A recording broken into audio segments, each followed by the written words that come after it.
Hello दोस्तों, मैं संजय आप सभी का मैथ बाय संदीप सर पे स्वागत करता हूं। तो कैसे हैं आप सभी दोस्तों? आशा करता हूं कि आप काफ़ी अच्छे होंगे, आप काफ़ी अच्छे से अपनी पढ़ाई कर रहे होंगे। दोस्तों, आपको पता है कि लास्ट 2-3 दिन से आपको क्लास नहीं मिल पा रही थी, आपकी मैथ एंड रीजनिंग की क्लास भी नहीं मिल पा रही थी, हिंदी की भी नहीं मिल पा रही थी आपको। तो आपको पता लग ही गया होगा क्या प्रॉब्लम हुई थी। हमारा जो स्टैंड था वो टूट गया था। अब इसको मतलब मैनेज करके हमने इसको ठीक किया है। अब आपको क्लासेस आपको रेगुलर मिलेंगी दोस्तों। ये तो रही क्लास की बात। इसके बाद आपको एक बहुत महत्वपूर्ण इन्फॉर्मेशन मैं बताने वाला हूँ। वैसे आपको डिटेल्स में वीडियो भी आने वाली है इसकी। आज आपको डिटेल्स में वीडियो मिल जाएगी कैसे क्या करना है। दोस्तों, आपको पता होगा कि एसएससी ने, मैं कहाँ लिखता हूँ, यहाँ देखिए, आप यहाँ ध्यान दीजिए। एसएससी ने पता है क्या किया है कि अपना कैलेंडर जारी कर दिया है। अपना कैलेंडर जारी कर दिया, इट मीन्स उसमें क्या बताया उसने, उसमें अपने जितने भी उसके होने वाले एग्जाम है ना, वो उसने बताए हैं। तो एसएससी का भी कुछ दिन पहले भी कैलेंडर आया था, बट क्या हुआ कि उसमें अगस्त में एग्जाम थे और कोविड-19 की वजह से अगस्त में एग्जाम होने पॉसिबल नहीं है। तो उन्होंने क्या किया है कि अपना रिवाइज कैलेंडर अपना जारी किया है। रिवाइज कैलेंडर जारी किया है दोस्तों। इस रिवाइज कैलेंडर में क्या है कि ठीक है, आज आपको डिटेल्स वीडियो मिल जाएगी, बट मैं आपको शॉर्ट में बता देता हूँ। इस रिवाइज कैलेंडर में क्या होगा कि आपको डेट्स दिए हैं, आपके जितने भी एग्जाम होने वाले हैं ना एसएससी के थ्रू, जितने भी स्टाफ सिलेक्शन कमीशन जिस भी एग्जाम को कंडक्ट कराता है ना, उन सभी की डेट्स दे दी है। और एक बात मैं आपको बता देता हूँ कि एसएससी एंड बैंक, ये दो ही एग्जाम ऐसे हैं जिस डेट को बोल देते हैं ना उसी डेट को कराते हैं। मतलब 99% चांसेस रहते हैं कि इन्होंने जो कैलेंडर में डेट दे दी है ना, उसी डेट को कराते हैं ये एग्जाम। तो मैं आपको बताना चाहूंगा कि आपके जो दिल्ली पुलिस का जो एग्जाम होगा, दिल्ली पुलिस का जो एग्जाम होगा, उसकी भी इन्होंने क्या किया है, डेट जारी कर दी है अभी से ही। और फॉर्म अभी आए नहीं है, और इन्होंने डेट इस वजह से जारी की है कि ताकि स्टूडेंट मतलब पढ़ सकें, अभी से उनको पता लग जाए कि उनका किस मंथ में एग्जाम है। तो दोस्तों, आपका जो एग्जाम है मैं बता देता हूँ, आपका जो दिल्ली पुलिस का एग्जाम है वो 27 नवंबर से स्टार्ट हो रहा है। और कब से हो रहा है? 27 नवंबर से स्टार्ट हो रहा है। तो आप देखिए कि 4 साल बाद वैकेंसी आई है, तो आप काफ़ी अच्छे तरीके से इसमें जुट जाइए, जिसका भी ड्रीम दिल्ली पुलिस में जाना है। तो ये बहुत अच्छा सुनहरा मौका है और 5000 प्लस पद हैं, और काफ़ी अच्छे से आप मतलब इसको क्रैक कर सकते हैं। सिलेबस एंड सभी डिटेल्स में चर्चा, आज आपको डिटेल्स वीडियो मिलेगी। संदीप सर आपके वीडियो लेके आएंगे, तो आप उसको अच्छे से देखिए और बिल्कुल अच्छे से आपकी तैयारी होगी दोस्तों। और एक बात और बता दें, जो जेल वार्डर का पेपर था वो भी सितंबर में ना होके वो भी आपका नवंबर में कर दिया है। तो आप समझ सकते हैं कि आपका मतलब नवंबर मंथ में काफ़ी एग्जाम है। मतलब 2-3 महीने बाद आपके ना एकदम झट से एग्जाम आने लगेंगे बहुत सारे। मतलब दिल्ली पुलिस का हो गया, जेल वार्डर का हो गया, और डीआईडी हो सकता है, ग्रुप डी एनटीपीसी भी जग जाए, वो भी करा दे, और यूपीएसआई भी हो सकता है जल्दी एग्जाम हो। तो आप ना अपनी तैयारी को काफ़ी अच्छे से रखिए और काफ़ी अच्छे से पढ़ते रहिए, अच्छे से डिटेल्स में स्टडी करिए, क्योंकि कंपटीशन बहुत ज़्यादा होने वाला है। क्योंकि दिल्ली पुलिस ड्रीम होता है बच्चों का जाना। कुछ ऐसे स्टूडेंट होते हैं जो स्पेशल दिल्ली पुलिस ही देखते हैं, वो और किसी स्टेट की पुलिस को देखते ही नहीं है। तो काफ़ी अच्छे से आपको मेहनत करनी पड़ेगी, काफ़ी अच्छे से पढ़ते रहिए। और अभी आपको हिंदी मैं पूरी कराऊंगा, मैं रोकूंगा नहीं इसको कि अब इसको रोक देता हूँ। आपका जेल वार्डर का एग्जाम सितंबर में हो या फिर नवंबर में हो, लेकिन मैं आपको हिंदी पूरी करा के तभी सांस लूंगा दोस्तों। और मैं क्या करने वाला हूँ, आपका 1 से 2 दिन में मैं आपको पॉलिटी स्टार्ट करने वाला हूँ। दिल्ली पुलिस, यूपी पुलिस, जितने भी एग्जाम होते हैं सभी को ध्यान में रखते हुए ना आपको मैं संविधान स्टार्ट करने वाला हूँ। ठीक है, तो बात आपको समझ में आ गई होगी दोस्तों। इतनी बात मैंने आपको बता दी है, अब आगे चलते हैं। तो आपको काफ़ी अच्छे से स्टडी करनी है, मैं यही बताना चाहूँगा। काफ़ी अच्छा मौका है 2020 में और 21 में जॉब लेने का। अगर इसमें 21 में नहीं लग पाते ना, उसके बाद पता नहीं फिर जॉब कब लगेगी या नहीं लगेगी। तो काफ़ी अच्छे से आप मेहनत करते रहिए, डेफिनेटली सिलेक्शन होगा आपका। ठीक है, डिटेल्स वीडियो आपको मिल जाएगी। अब मैं चलता हूँ अपने टॉपिक की तरफ। तो टॉपिक का जो आज हमारा नाम रहने वाला है उसको हम प्रत्यय बोलते हैं। क्या बोलते हैं? प्रत्यय बोलते हैं दोस्तों। ये उपसर्ग का ही भाई है, ये उपसर्ग का ही भाई है। अगर हम देखते हैं तो जो हमारा प्रत्यय शब्द है ना, ये भी कैसा है, हमारा एक यौगिक शब्द है। अगर आपसे पूछ लेता है, मैंने उस दिन आपको बताया था, ये हमारा यौगिक शब्द है। अगर आपसे ऐसे पूछ लेता है कि इनमें से बताइए कौन सा यौगिक शब्द है, तो मैंने आपको बताया था उपसर्ग, प्रत्यय, संधि और समास, चारों कैसे हैं, हमारे यौगिक शब्द हैं दोस्तों। इतनी बात आपको क्लियर होती होगी। अब हम चलते हैं टॉपिक की तरफ। आपको पता लग गया कि हमारा टॉपिक क्या है, प्रत्यय है।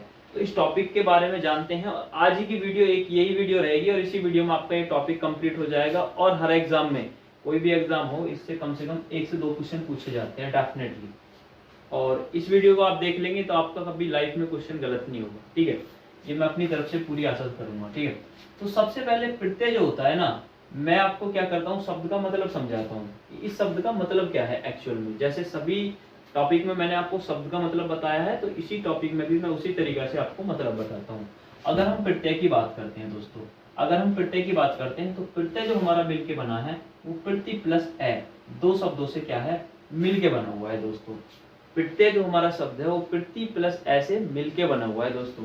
अब हम क्या करते हैं कि प्रति का जो हिंदी मतलब होता है ना, वो होता है साथ में, साथ में पर बाद में। मतलब प्रति का जो मतलब होता है, प्रत्यय शब्द किन दो शब्दों से मिलकर बना है, प्रति प्लस ए से मिलकर बना हुआ है। और प्रति का मतलब क्या होता है, साथ में परंतु बाद में, ठीक है दोस्तों। और ए के मतलब क्या होता है, चलने वाला। तो दोस्तों प्रत्यय की डेफिनेशन हमारी इनके अर्थ से ही निकल के आती है, किसी भी शब्द से, इसी के अर्थ से निकल के आती है। शब्द में, बाद में, शब्द साथ में पर बाद में चलने वाला।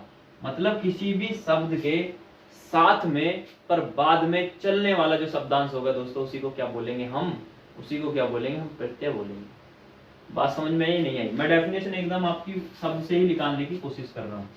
तो प्रति का मतलब क्या हो गया, साथ में और बाद में और चलने वाला, ठीक है दोस्तों। तो ये प्रति प्लस है, प्रत्यय का आपको क्या हो गया, मतलब समझ में आ गया। कभी भी आपका इसका संधि विच्छेद भी पूछ लेता है ना, तो आप इसको प्रति प्लस है मान के आ जाएंगे, ठीक है। अब चलते हैं आगे। मैंने इसकी यहाँ पे परिभाषा लिखी हुई है दोस्तों, आप इसको नीचे भी लिख सकते हैं परिभाषा डाल के। मैंने क्या है शॉर्ट में आपको लिखा हुआ, ठीक है। जो शब्दांश, क्या कह रहा है, जो शब्दांश शब्दों के अंत में जुड़कर, जो शब्दांश शब्दों के अंत में जुड़कर, जो शब्दांश शब्दों के अंत में जुड़कर उनके अर्थ में परिवर्तन ला देते हैं दोस्तों, वो क्या कहलाते हैं, हमारे प्रत्यय कहलाते हैं। एक बार फिर से डेफिनेशन देखिए आप। जो शब्दांश शब्दों के अंत में जुड़कर उनके अर्थ में परिवर्तन ला देते हैं, जो शब्दांश शब्दों के अंत में जुड़कर उनके अर्थ में परिवर्तन ला देते हैं, तो दोस्तों क्या होगा, वो हमारा प्रत्यय होगा। बात समझ में आई? प्रत्यय का मतलब समझ में आया आपको, और प्रत्यय की डेफिनेशन आपको पता लगी कि एक्चुअल में प्रत्यय होता क्या है हमारा, ठीक है। अभी तक आपने जो रटा होगा बस ये रटा होगा कि भाई जो बाद में लगा होता है वही हमारा प्रत्यय है। लेकिन आज के बाद आपको प्रत्यय का कभी क्वेश्चन गलत नहीं होगा, ये मैं आपसे प्रॉमिस कर रहा हूँ, ठीक है।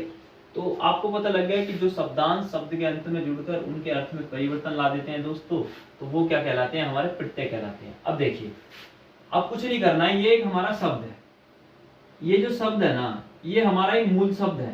तो इसका कुछ ना कुछ क्या होगा हमारा दोस्तों, इसका अर्थ जरूर होगा। ये क्या लिखा हुआ है दोस्तों, हमारा शब्द लिखा हुआ है, और ये शब्द जो होगा ये इसको हम मूल शब्द बोलेंगे, और इसका कुछ ना कुछ अर्थ जरूर होगा। क्या होगा, इसका अर्थ जरूर होगा, ठीक है। अब ये लिख रहा है कि ये क्या है, शब्दांश। ये शब्दांश जो हमारा जुड़ा हुआ है, मतलब ये जो शब्द है ना, इसके साथ हमारा ये शब्दांश जुड़ रहा है, ठीक है। इस शब्दांश में जुड़ने के बाद प्रत्यय से बना एक नया शब्द बना दिया।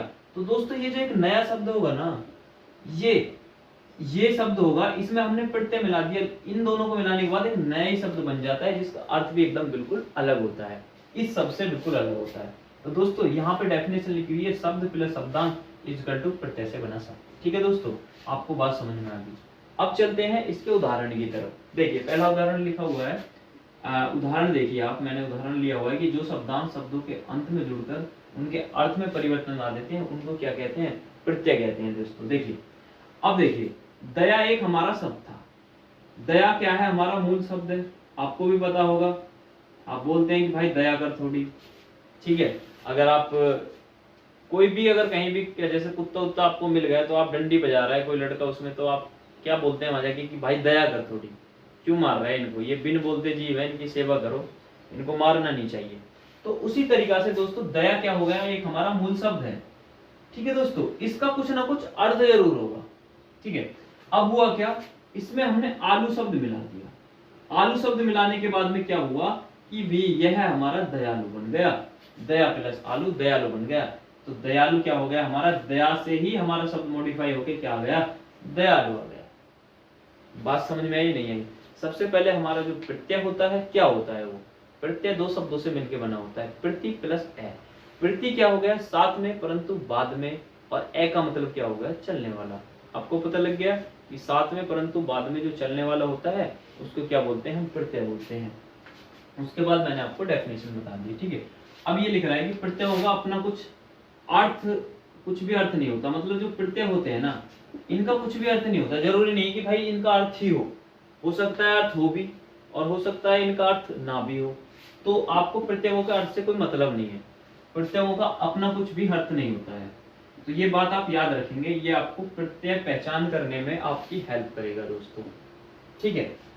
अब चलते हैं, अब लिखा हुआ है पहचान। पहचान आपको कैसे करनी है, आपको कोई भी शब्द दे दिया और आपसे क्वेश्चन कैसे पूछे जाते हैं वो भी मैं आपके साथ डिस्कस करूंगा, बने रहेंगे लास्ट तक, काफी मजा आने वाला है। देखिए आपसे क्या किया कि आपको एक शब्द दे दिया और आपसे बोल दिया कि भैया इसमें बताइए कि इसमें प्रत्यय क्या है, उस शब्द में प्रत्यय आपको छांटना है। तो दोस्तों आपको करना क्या है, आपको कुछ भी नहीं करना है। जो आपको एक शब्द लिखा हुआ है ना उसको आप शब्द को ना डिवाइड करिए 2 पार्ट में, मतलब उसका आप डिवाइड करिए, क्योंकि वो एक यौगिक शब्द है। जो उसका एक मूल शब्द निकालिए, जो एक्चुअल में एक उसका मूल शब्द होगा ना, उस मूल शब्द को हटाने के बाद में जो भी बच जाएगा ना, ये नहीं सोचना है कि बचेगा क्या, जो बच रहा है ना दोस्तों वही क्या होगा, हमारा प्रत्यय होगा, ठीक है। सपोज करो ये हमारा एक मूल शब्द लिखा हुआ है, अब इस मूल शब्द में से ना आपको क्या करना, ये सॉरी एक हमारा ये यौगिक शब्द लिखा हुआ है, ये प्रत्यय की हेल्प से बना हुआ है। आपसे एग्जामिनर ने क्या पूछ लिया कि भाई इस शब्द में हमें ये बता दे इसमें प्रत्यय क्या है, तो आपको क्या करना है, कुछ नहीं करना है कि इस पूरे यौगिक शब्द को पढ़ना है और इसका एक मूल शब्द अलग निकालना है और बाकी जो बचा हुआ आड़ कबाड़ है ना उसको अलग लिख देंगे प्लस करके। तो दोस्तों जो हमारा लास्ट में बचा हुआ होगा ना मूल शब्द को हटाने के बाद, वही क्या होगा, हमारा प्रत्यय होगा। आप डेफिनेटली अब समझ गए होंगे, मैंने पूरा प्रैक्टिकली आपको एग्जाम्पल देने की कोशिश करी है, तो देख रखते रहिएगा। आपको इस पर मैंने फिर पहचान लिखी हुई है, वो मैंने आपको प्रैक्टिकली बताया। शुरुआती मूल शब्द निकालकर बचा शब्द क्या कहलाता है, प्रत्यय कहलाता है। दोस्तों कोई भी आपका यौगिक शब्द लिखा हुआ है उसमें से आपने क्या किया कि एक मूल शब्द निकाल दिया जिसका कुछ ना कुछ मतलब है, और जो हमारा बच गया वो क्या हो गया दोस्तों, वो हमारा प्रत्यय हो गया दोस्तों, ठीक है। अब मैं आशा करता हूं कि आपको इतनी बात समझ में आ गई होगी। अब चलते हैं उदाहरण की तरफ। मैंने आपको 7 एग्जाम्पल लिख के बताए हैं उदाहरण, जिससे कि आपको पता लगे कि भाई कैसे हम मूल शब्द को अलग कर रहे हैं। उसके बाद मैं आगे इनके टाइप्स भी डिस्कस करूंगा आपके साथ, ठीक है। अब देखिए विद्यालय लिखा हुआ है, अगर हम विद्यालय की बात करते हैं तो विद्यालय में आप ये सोचिए कि भाई साहब इसमें विद्यालय में जो मूल शब्द है क्या हो सकता है, विद्यालय में मूल शब्द क्या हो सकता है। अब देखिए आप तोड़ने की कोशिश करेंगे, विद्या नहीं हो सकता भाई साहब, विद्या नहीं हो सकता, और विद भी नहीं हो सकता। तो आप समझ पा रहे हैं कि विद्यालय में सीधा सीधा आपको विद्या क्या दिख रहा है, आपको मूल शब्द दिख रहा है। तो दोस्तों जब आपको विद्या मूल शब्द दिख रहा है तो आपको करना क्या है कि आपका बच क्या गया, आल्य बच गया, ठीक है दोस्तों। क्या बच गया, आपको आल्य बच गया। अब आपको मैं एक चीज बता देता हूं सबसे पहले, तो सबसे पहले तो आपको ये चीज याद रखनी है, जो भी आप मूल शब्द निकाल रहे हैं ना उसका कुछ ना कुछ अर्थ जरूर होगा, नंबर 1 बात। और नंबर 2 बात ये है कि अगर मूल शब्द है ना उसके बाद में कोई भी स्वर आ रहा है, मूल शब्द के बाद में कोई भी स्वर आ रहा है, तो दोस्तों हमारा जो प्रत्यय होगा वो आ से स्टार्ट होगा, ठीक है, अगर उसमें कोई भी स्वर आ रहा है, ठीक है। अब आगे चलते हैं, जैसे विद्यालय है तो विद्या प्लस आल्य आ गया दोस्तों, हमारा विद्या का हो गया, इसमें विद्या हो गया इसमें मूल शब्द, और आल्य क्या हो गया, हमारा प्रत्यय। तो अब आपको पता लग गया कि अगर आपसे कोई विद्यालय में क्या पूछता है, प्रत्यय पूछता है, तो आप सोचेंगे कि भाई विद्यालय में जो हमारा मूल शब्द है वो क्या हो सकता है, आपका दिमाग जाएगा सीधा सीधा विद्या दिख रहा है आपको, तो बच गया क्या, आल्य बच गया। तो आल्य क्या हो गया, प्रत्यय हो गया, बिल्कुल आसान है। अब जैसे घुमक्कड़ लिखा हुआ है, अब घुमक्कड़ लिखा हुआ है, घुमक्कड़, आप देखिए घुमक्कड़ किस शब्द से मिलकर बना है, तो आप घुमक्कड़ में ये जानने की कोशिश करेंगे कि जो घुमक्कड़ बना हुआ है घूम से बना हुआ है, घूम, भाई जो ज्यादा घूमता है उसको क्या बोलते हैं, घुमक्कड़ बोलते हैं, तो घूम शब्द से ही हमारा घुमक्कड़ बना है। तो दोस्तों आप देख सकते हैं कि घूम क्या हो गया हमारा, ये हमारा क्या हो गया, मूल शब्द हो गया, और जो हमारा बचा कुचा हो गया अक्कड़, इसको हम प्रत्यय बोलते हैं दोस्तों। अक्कड़ आपका क्या निकल के आया, यहाँ पे प्रत्यय निकल के आया है, ठीक है। बिल्कुल आसानी से आपको बात समझ में आ रही होगी। अगर आपको बात समझ में नहीं आ रही है तो आप कमेंट बॉक्स में मुझे जरूर बताएं, मैं नेक्स्ट वीडियो बना दूंगा या फिर कमेंट बॉक्स में आपको रिप्लाई करूंगा। अगर समझ में आ रही है तो फिर भी बताएं, क्योंकि मुझे तो पता लगना चाहिए, ठीक है। अब बात करते हैं पुजारी। अब दोस्तों देखिए पुजारी, पुजारी कौन होते हैं भाई? जो ज्यादा पूजा करते हैं। ये नहीं देखा होगा कि आपने अगर कोई ज्यादा, आपका कोई फ्रेंड है अगर वो ज्यादा पूजा करता है तो आप उससे बोलते हैं, आप तो नहीं बोलते होंगे, आप तो अच्छे स्टूडेंट हैं। जो नास्तिक होते हैं, जो भगवान पे भरोसा नहीं रखते हैं, तो वो बोलते हैं कि भाई ज्यादा ही पुजारी हो रहा है तू तो। या फिर आपने कॉल करी और आपने अपने फ्रेंड के पास कॉल करी कि भाई चल क्रिकेट खेलने चल रहे हैं शाम के टाइम या सुबह के टाइम, तो आपके दोस्त ने आपको रिप्लाई करा कि भाई मैं तो पूजा कर रहा हूँ, तो आप क्या उसे रिप्लाई देंगे कि भाई ज्यादा ही पुजारी हो रहा है तू तो इसका मतलब ये हुआ कि आप ये सोच सकते हैं जो हमारा पुजारी शब्द है ना, तो पुजारी शब्द किस किस से मिलकर बना हुआ है? पूजा प्लस आरी से मिलकर बना हुआ है। इट मीन्स आपने पूजा देखा, तो पूजा प्लस पूजा के बाद क्या हमारा आरी बच गया, तो आरी क्या हो गया? प्रत्यय। आल्य यहाँ प्रत्यय था, अक्कड़ यहाँ था, आरी यहाँ था। अब देखिए भिड़ंत, भिड़ंत, भिड़ंत कब होती है? जब दो लोग भिड़ते हैं आपस में। जैसे इधर से मैं जा रहा हूँ, उधर से कोई लड़का सामने से आ रहा है, भीड़ भाड़ ज्यादा है, तो एकदम हमारी क्या होगी? भिड़ंत। भिड़, भिड़ने के बाद क्या हुई? भिड़ंत। तो दोस्तों भिड़ंत में आप देख सकते हैं कि भिड़ हमारा एक मूल शब्द है और अंत क्या हो गया? हमारा उपसर्ग हो गया। तो दोस्तों आपको कुछ नहीं करना है, जो आपको शब्द दिया हुआ है ना, उस शब्द को बस ये देखना है कि इस शब्द में से मूल शब्द हमारा क्या हो सकता है। जब आप प्रैक्टिस करेंगे 20 से 25 आप उपसर्ग ये प्रत्यय देख लेंगे ना, आपको कभी लाइफ में गलत नहीं करेगा। देखिए चिकनाहट, तो चिकनाहट में आप देखिए कि आप बनाइए इसमें मूल शब्द चिकना, चिकना से चिकनाहट। भाई चिकनाहट है, मैंने आपसे बोला कि जो मार्कर है ना, इस पे बहुत चिकनाहट है, तो चिकनाहट जो शब्द निकल के आया ना, पता है कैसे आया है? ये मार्कर बहुत ज्यादा चिकना हो रहा है, तो इस मार्कर पे क्या होगी? चिकनाहट ज्यादा होगी। तो दोस्तों चिकना से ही हमारा निकल के आया है चिकनाहट, तो चिकना क्या हो गया? हमारा मूल शब्द हो गया, और आहट जो हमारा बच गया वो क्या हो गया? हमारा प्रत्यय हो गया। दोस्तों बात समझ में आ रही है नहीं आ रही है? एक बार देखिए फिर अगला शब्द है लिखावट है। जो लिखावट है आप इसमें देखिए कि भाई साहब इसमें मूल शब्द क्या हो सकता है? लिखावट में मूल शब्द होगा लिख प्लस आवट, लिखावट हो गया, कुछ भी नहीं है। अब कोई बंदा भूखा है, तो भूखा है, उसे भूख लग रही होगी तभी तो वो भूखा है, भूख प्लस आ, तो क्या बन गया दोस्तों? हमारा भूखा बन गया। तो आपको मैंने क्या बताया? आपको मैंने प्रत्यय बताया, और प्रत्यय में क्या है कि सबसे पहले प्रत्यय का मतलब बताया। एक्चुअल में प्रत्यय किन शब्दों से दो से मिलकर बना होता है, मैं आपको रिवाइज करा रहा हूँ। एक बार 2 मिनट 1 मिनट की वीडियो के अंदर मैं इसको आपको पूरा रिवाइज करा दूंगा, और ऐसे ही आप रिवाइज किया करें, उसके बाद आगे चलेंगे। सबसे पहले मैंने आपको बताया था प्रत्यय। तो प्रत्यय क्या होता है दोस्तों? प्रति प्लस ए दो शब्दों से मिलकर बना होता है। प्रति का मतलब होता है साथ में और परंतु बाद में, और ए का मतलब होता है चलने वाला। साथ में परंतु बाद में जो चलने वाला होता है दोस्तों, वो क्या कहलाता है? हमारा प्रत्यय कहलाता है। उसके बाद मैंने आपको डेफिनेशन बताई। डेफिनेशन क्या है कि जो शब्दांश शब्द के अंत में जुड़कर उस शब्द में परिवर्तन ला देते हैं दोस्तों उसके अर्थ में, तो क्या कहलाते हैं दोस्तों? हमारे प्रत्यय कहलाते हैं। फिर मैंने आपको बताया कि शब्द प्लस शब्दांश इन दोनों को मिला दिया, क्या हुआ दोस्तों? हमारा प्रत्यय से बना हमारा मूल शब्द आ गया दोस्तों।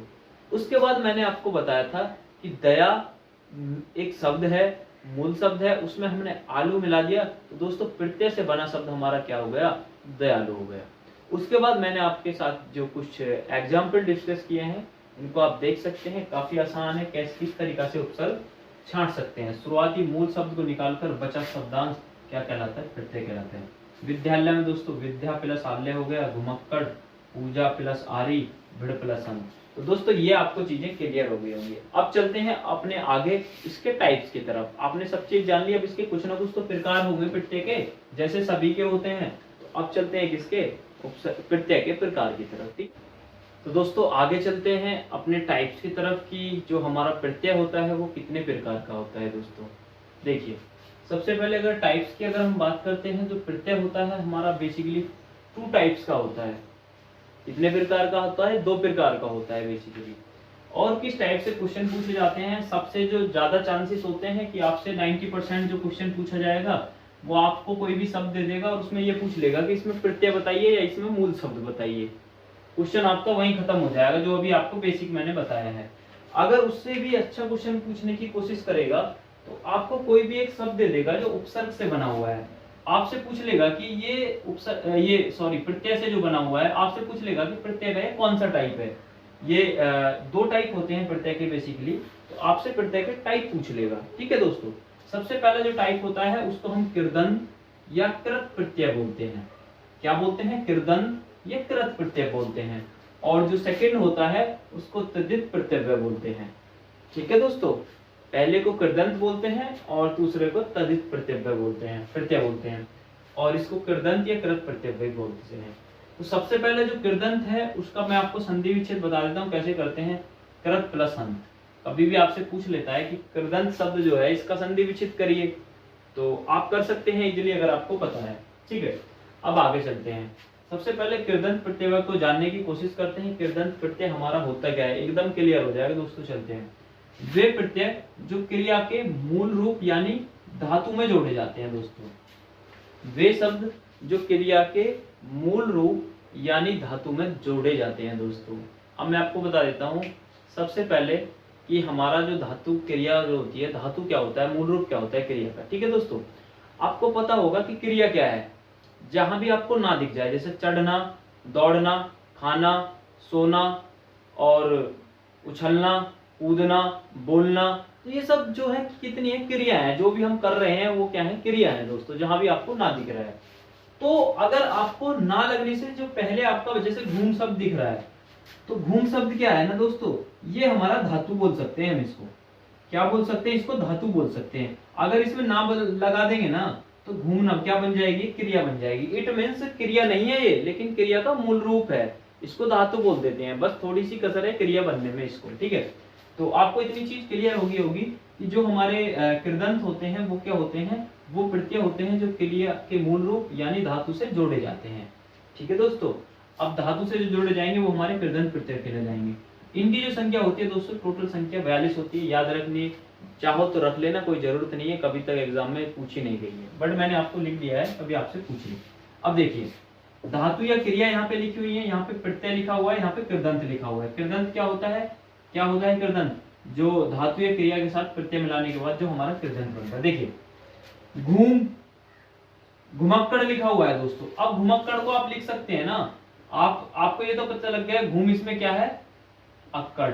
मैंने आपको बताया घूम हमारा मूल शब्द है और अक्कड़ हमारा प्रत्यय है। अब देखिए घुमक्कड़ में अगर घूम में आप देखिए ना लगाएंगे, इसमें घूमना, तो आपको दिख रहा है कि ना इस पर सेट बैठ रहा है, तो इट मींस ये क्या हो गया हमारा, ये क्या हो गया हमारा कृदंत हो गया, कृत प्रत्यय हो गया। बात समझ में आई या नहीं आई। अगर आपको ना लगा के दिख रहा है और ना लगाने के बाद हमारी क्रिया बन रही है, तो दोस्तों हमारा क्या हो गया, वो कृदंत हो गया। अब देखिए यहाँ लिखा हुआ चढ़, चढ़ाई है, तो चढ़ाई को आपको पता लग गया, चढ़ प्लस आई में आप इसको तोड़ेंगे, चढ़ प्लस आई में तोड़ेंगे, तो आप चढ़ के बाद में देखेंगे ना, अगर आप ना लगाएंगे ना तो आपका शब्द बन जाएगा चढ़ना, चढ़ना आपका शब्द बन जाएगा। तो इस चढ़ना शब्द क्या है, हमारी क्रिया है। तो इसका मतलब यही है कि जो मूल शब्द है उसमें ना लगा के चेक करेंगे कि वो क्रिया बन रहा है या नहीं बन रहा है। अगर बन रहा है तो कृदंत प्रत्यय होगा, अगर नहीं बन रहा है, कुछ भी बन रहा है, तो दोस्तों हमारा ये तद्धित प्रत्यय होगा। दोस्तों इतनी बात समझ में आई है ना, आपको क्लियर हो गई होगी। फिर से एक बार बताता हूँ, तीसरा एग्जाम्पल, जैसे भिड़ंत लिखा हुआ है, इस भिड़ंत को मैं किस में तोड़ रहा हूँ, भिड़ प्लस अंत में तोड़ रहा हूँ, और भिड़ के बाद में मैं अगर ना लगा दूंगा तो दोस्तों क्या हो जाएगा, भिड़ना हो जाएगा। और भिड़ना क्या है, हमारी एक क्रिया है।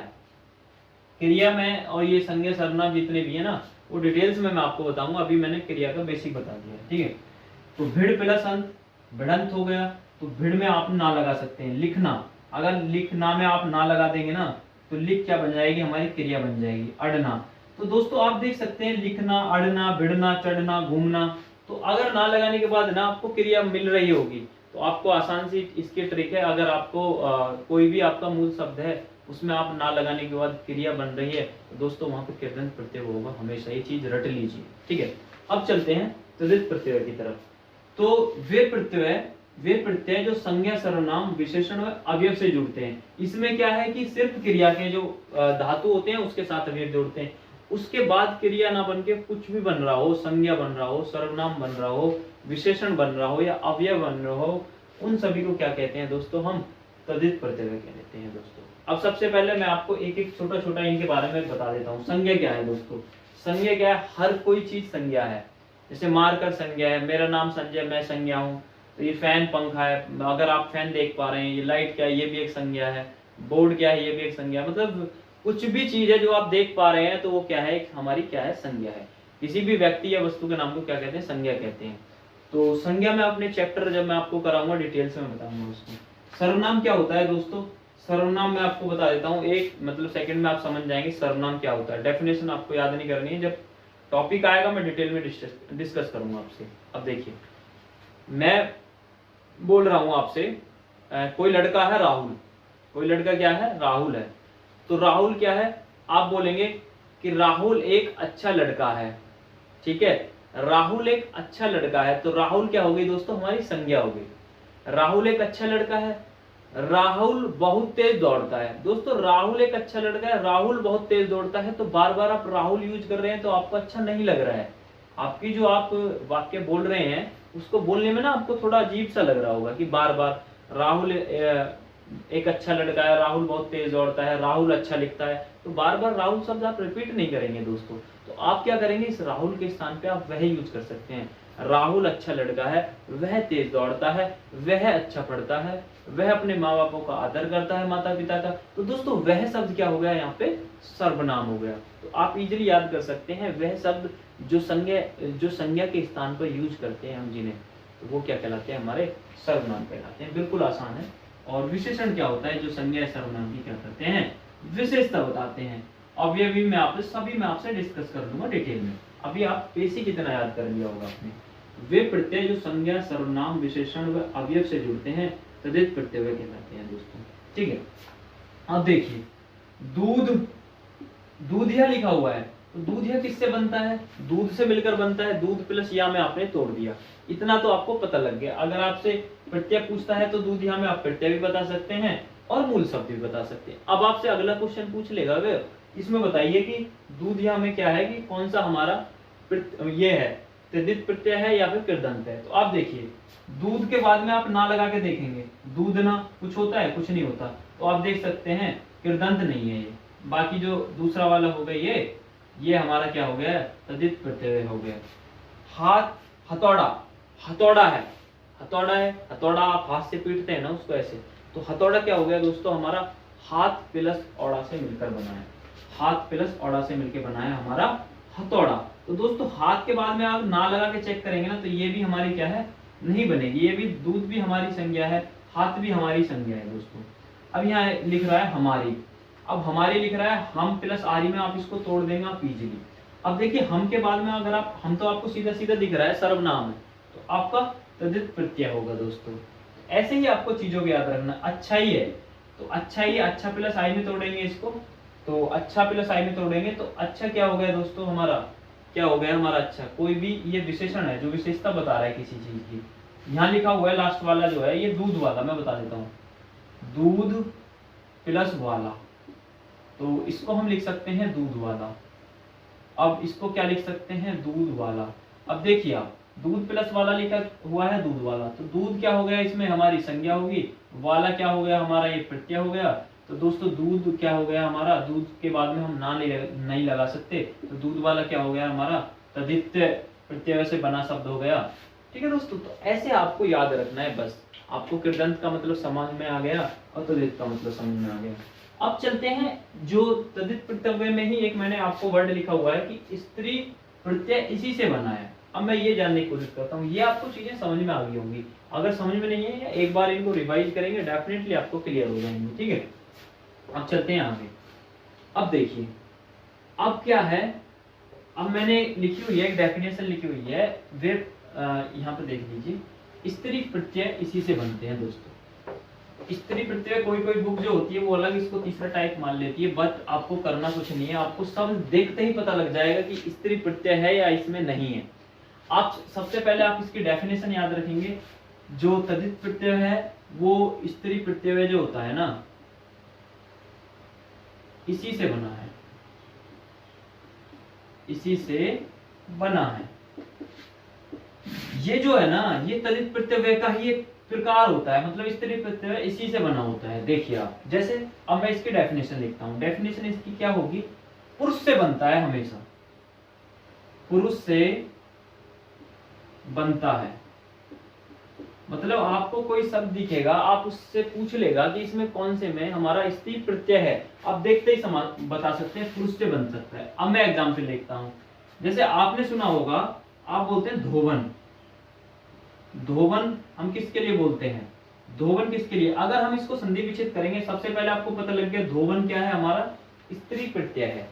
ठीक है दोस्तों, अब धोबन जो बना हुआ है हमारा धोबी प्लस न, धोबन हमारा बना है धोबी से। तो आपको पता लग गया कि जो भी हमारे प्रत्यय होते हैं, जो मतलब क्या होते हैं, स्त्रीलिंग टाइप के होते हैं, जो स्त्री प्रत्यय होते हैं वो हमारे पुरुष से बनते हैं। ठीक है दोस्तों, अब हम दूसरा एग्जाम्पल मैं आपके साथ ले सकता हूं, जैसे नायन है। अब नायन क्या होता है, नायन आप किसको बोलते हैं, जो हमारा नाई होता है ना, उसकी वाइफ को ही तो बोलते हैं नाई प्लस ने। तो नायन क्या हो गया, नाई प्लस ने, इट मींस नायन क्या हो गया, हमारा स्त्री प्रत्यय हो गया। इसी तरीका से मैं और भी प्रत्यय आपको बता देता हूं, जैसे मोरनी। अब दोस्तों देखिए मोरनी किससे बना है, मोर प्लस नी से मिलकर बना हुआ है दोस्तों। तो मोर क्या हो गया, हमारा एक पुरुष है, मतलब मेल की कैटेगरी में आता है। मोरनी क्या हो गया, हमारा स्त्री प्रत्यय हो गया। अब आप आराम से आप इनको, अगर आप बात करते हैं जैसे गुजरी, गुजरी लिखा हुआ है, तो दोस्तों गुजरी जो बना हुआ है ना वो गुजर से बना है, तो गुजर प्लस री, इरी, तो गुजरी जो बना है गुजर से बना है। ऐसे ही ठाकुर होता है तो उस जो फीमेल होती है उसको बोलते हैं ठकराइन। तो ऐसे ही शब्द होते हैं दोस्तों, जैसे सेठ होता है। अब आपने देखा होगा कोई सेठ है, तो सेठ की पत्नी को आप क्या बोल देते हैं, सेठानी बोल देते हैं। तो सेठ, अगर सेठानी को आप देखेंगे ना तो सेठ प्लस आनी से मिलकर बना है। तो आपको बस इतना याद रखना है कि जो हमारा स्त्री प्रत्यय होता है वो हमारा तद्धित प्रत्यय का ही एक प्रकार है, और जहां पे भी आपको स्त्री प्रत्यय दिख रहा है तो वो बना हुआ होगा, पुरुष से बना हुआ होगा। और आप शब्द को पहचानिए, आपसे डायरेक्टली पूछ लेगा कि स्त्री प्रत्यय कौन से शब्द में है। तो आप देखिए जहां भी आपको फीमेल का साउंड आ रहा है तो वो क्या होगा, हमारा स्त्री प्रत्यय होगा। तो आपका प्रत्यय मैंने एक ही वीडियो में खत्म कर दिया है। वीडियो थोड़ी लंबी हो गई है, लेकिन आशा करता हूं कि आपको जो वीडियो है एकदम समझ में आ गई होगी। प्रत्यय का आप कोई भी क्वेश्चन गलत नहीं करेंगे। तो उपसर्ग, प्रत्यय और काफी चैप्टर आपके मैं करा चुका हूं। तो आप कमेंट बॉक्स में बता दीजिए जो भी आप टॉपिक पढ़ना चाहते हैं, जो भी आप टॉपिक पढ़ना चाहते हैं। वैसे मैं नाउन स्टार्ट करने वाला हूँ, नाउन जिसको हम हिंदी में संज्ञा बोलते हैं। मैं संज्ञा स्टार्ट करूंगा नेक्स्ट वीडियो में। अगर आप चाहते हैं मैं कोई और टॉपिक स्टार्ट करूं तो वो भी आप मुझे बता सकते हैं। ठीक है दोस्तों, तो वीडियो कैसी लगी जरूर बताएं कमेंट बॉक्स में, और अच्छे से अपने नोट्स बनाएं, अच्छे से पढ़ते रहिए। ठीक है दोस्तों, और मिलते हैं आपसे नेक्स्ट वीडियो में नाउन के साथ। जो भी हमारा नए स्टूडेंट है कृपा करके चैनल को सब्सक्राइब करें। Thank you, bye bye, take care, bye bye.